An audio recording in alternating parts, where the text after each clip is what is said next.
Sebetulnya bulu perindu itu apa? Kalau dilihat dari bentuknya, bulu perindu itu ya kayak rambut, tapi dia lebih besar, kaku. Bulu perindu panjangnya itu berkisar maksimal bisa sampai 15 cm, dari kecil sampai 15. Jadi bulu perindu itu hidup.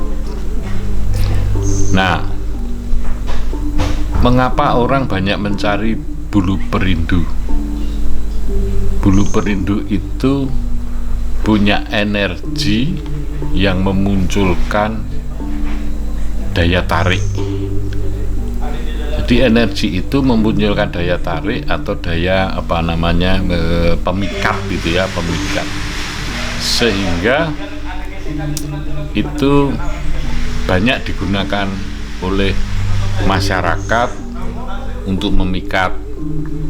Misalnya kalau kita jualan yang memikat pembeli, kalau kita ada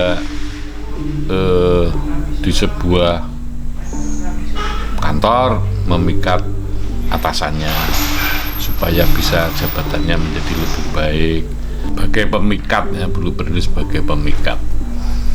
Nah, bulu perindu itu hidup ya, bentuknya seperti rambut itu, dia hidup dan bisa maksimal sampai 15 cm. Dia juga bisa berkembang biak. Caranya berkembang biak bagaimana? Nah,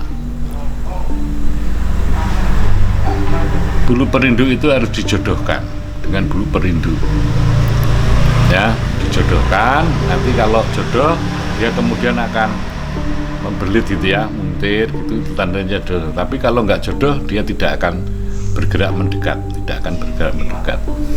Nah, siapa yang bisa mencarikan jodoh bulu perindu ini orang ahlinya ya, ada orang yang bisa menjodohkan itu. Nah, ketika dia sudah jodoh, maka kemudian ini yang digunakan sebagai daya tarik. Kalau nggak jodoh nggak bisa, bahkan bisa mati.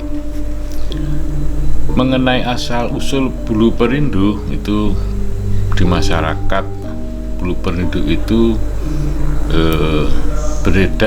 berasal dari 3 sumber gitu ya. Yang pertama itu ada yang mengatakan dari sarang burung. Yang kedua ada yang mengatakan dari tumbuhan. Yang ketiga mengatakan dari pohon bambu. Nah, selama ini yang saya ketahui dari masyarakat adalah bulu perindu yang dari bambu. Jadi bulu perindu itu ada di dalam bambu, yang masih hidup dalam bambu, dan biasanya itu merupakan bambu petuk, pering petuk itu ya, pering petuk bambu. Nah, di dalamnya pasti ada bulu perindunya.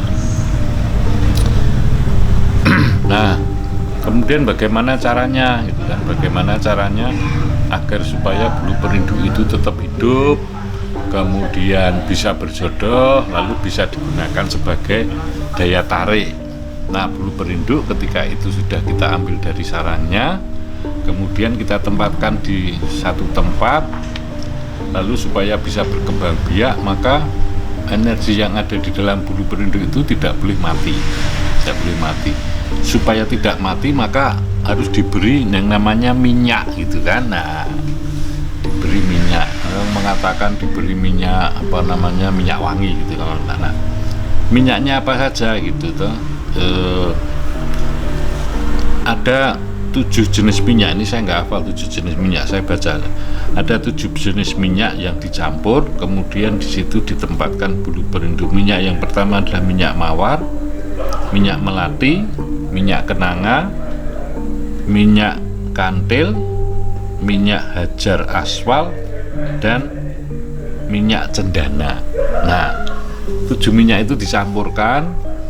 Perbandingannya berapa saya juga nggak tahu, tetapi bahwa yang sudah biasanya orang membeli minyak itu biangnya gitu ya, lalu nanti setelah dicampur dikasih alkohol sedikit. Nah, setelah itu tercampur, lalu bulu perinduk itu dimasukkan ke tempatnya di situ, lalu dibiarkan saja, nanti dia akan berkembang biak. Nah, itu tentang bulu perinduk. Lalu bagaimana caranya bulu perinduk itu agar bisa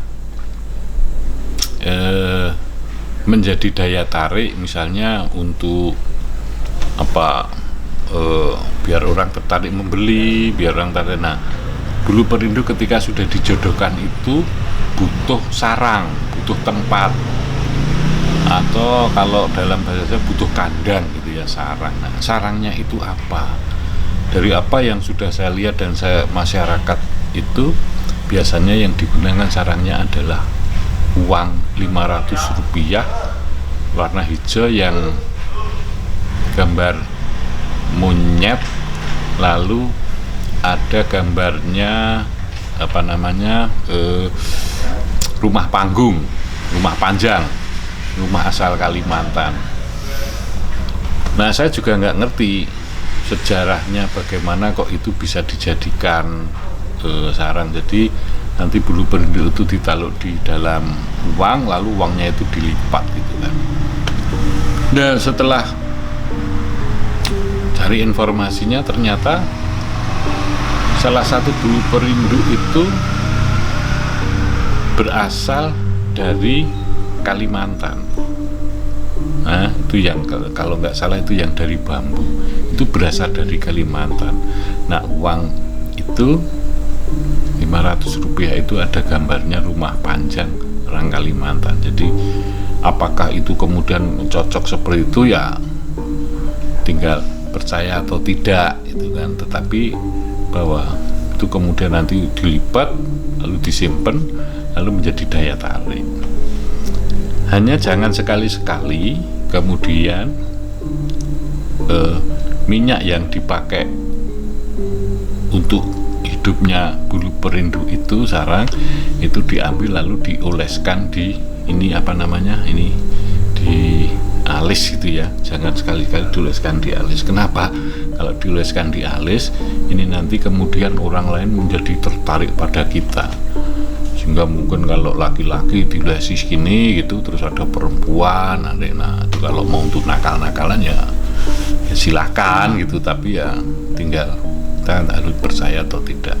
Tapi apa yang saya sampaikan itu adalah semuanya apa yang diyakini oleh masyarakat yang senang menggunakan bulu perinduk. Nah, itu bulu perinduk. Terima kasih. Salam sejahtera.